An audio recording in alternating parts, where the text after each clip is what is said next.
Yo, what is going on, guys? This is Wormpal, the coach of the Stavanger Vikingvolts, and welcome back to Season 1 of the UDN. This is our Week 3 Teambuilder versus U-Turned and his new jersey Noctowls. So please go check out his YouTube channel. Link is, as always, in the description. So yeah, we're playing Turned. He is one of the people in our division, which means that we play each other again later in the season, so this battle is a little more important than a lot of other battles. We are both currently 1-1. I have a little bit higher differential, but we're both gonna really want this win. So you can see his team over there on the right of your screen. He has a Tornadus T, Buzzwole, Metagross, Umbreon, Diancie, Drampa, Mega Venusaur, Manaphy, Rotom, Flygon, and Garbodor. Definitely a scary team with a lot of very bulky wall breakers like Tornadus T and Metagross, Buzzwole. Even Mega Venusaur can be a wall breaker. Manaphy, very scary setup threat. So yeah. And before we start talking about my team, I'm gonna tell you that I have already played my battles, so I do know the result of the battle, but I will try to not spoil too much in this video, and I will just pretend that the battle never happened. I don't know anything about the result. Yeah, I believe this was actually also a week since I played this battle, so I'm not gonna remember all the details on all of my sets, but hopefully I remember the most important reasons why I brought stuff on. Yeah. So first Pokemon we're bringing is Salamence. If you look at his team, Salamence kinda just wins once I have weakened certain mons. And those certain mons I'm talking about are Diancie. You know, Salamence is normally walled by most fairy types, but Turned's fairy type, which is a Diancie, it's pretty low tier mega, so I would say he's less likely to bring it, and it is also part rock, which means I can hit it super effectively with my Earthquake, which is very nice. And his only other dragon resist is his Metagross, which is also weak to ground and Earthquake. So once I have gotten a little bit of chip on both of those, I can kill them with a +1 Earthquake. So my game plan this game will obviously be to weaken down those two mons, switch into my Salamence, set up a Dragon Dance, nuke something with a devastating Drake, and most likely kill something because, you know, he doesn't have the best switch-ins. And then I get to +2 attack, and then nothing is living it anymore. So that's the general game plan. I put on Dragonium Seed instead of Flyonium Seed for some reason I cannot remember. But still the main point is just to nuke something.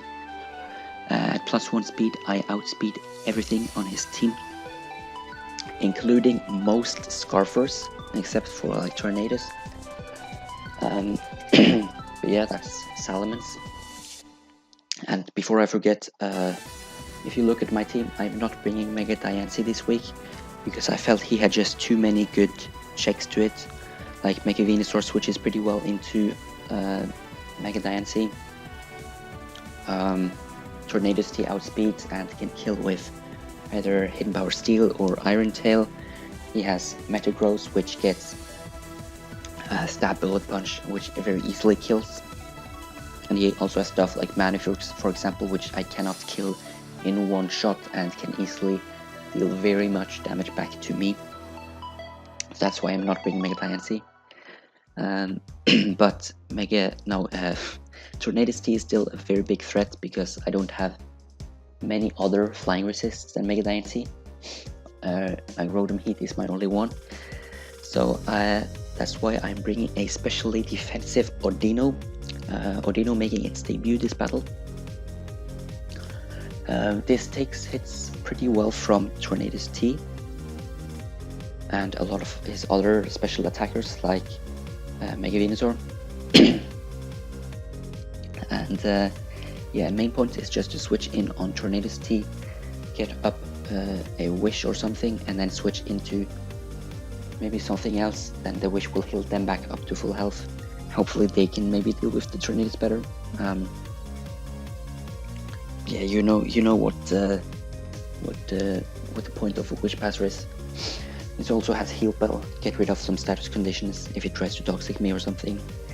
I have Mental Herb, so I don't get completely shut down by Taunt from his Tornadus.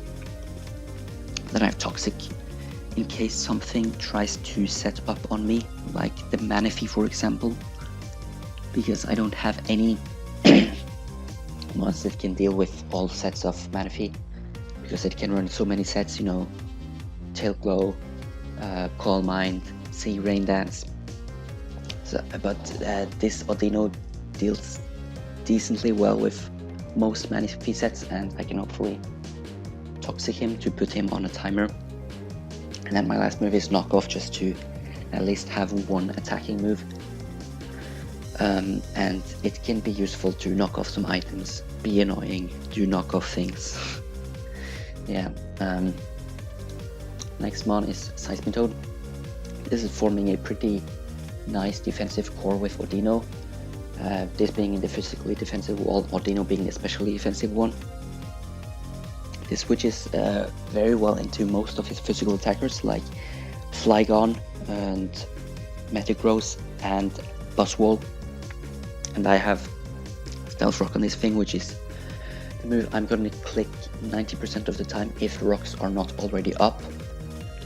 Because again, as a lot of my previous opponents, Turn does not have the best hazard removers. Like his defaulters are Tornadus T and Rotom. And then I know Flygon and Drampa also get defog, but they're not the most reliable hazard removals. He's not going to want to run defog on those most of the time. So Stealth Rock is going to be very important in this match.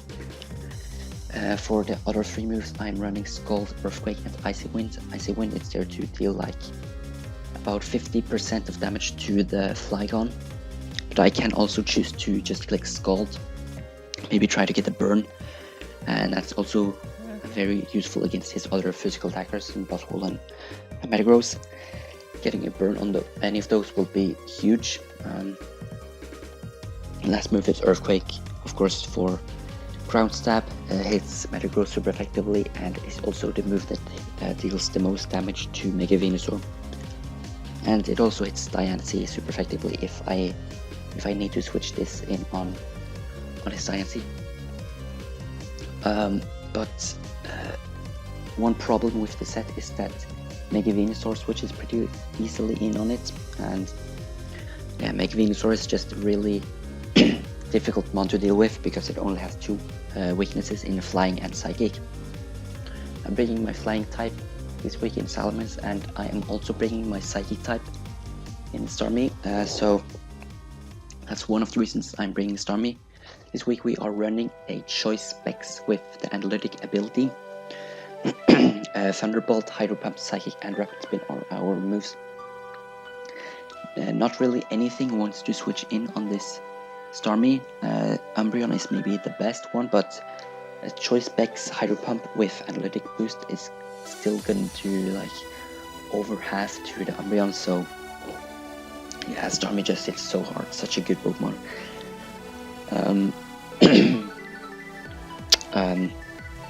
But again, Manaphy is a very big threat to my team, so what I'm hoping he will do is if he switches in on something like Seismitoad maybe, I can switch into this Starmie when he sets up a Tail Claw or something, and then I can hit him with the Choice Specs Thunderbolt, which should do like 82, or I think if he's uninvested it has a small chance to kill, so if he like switches in on rocks it is almost a guaranteed kill if he's not uninvested. And he doesn't have the best switches to Thunderbolt either, or I mean he has Flygon, but that doesn't want to take a Hydro Pump and so on. Psychic, Choice Big Psychic deals a lot to Mega Venusaur. Its Tornado is very hard. Boswell, you know, this Starmie just hits everything. And if, for the last move, I put on Rapid Spin. I really don't want to lock myself into Rapid Spin, but he does have a few hazard setters, and since I have mons like Salamence and Rotom Heat on my team, I don't want to take a lot of Stealth Rock damage, and I just couldn't fit on Defog on any of my other mons. So that's why I had to put Rapid Spin on this Stormy.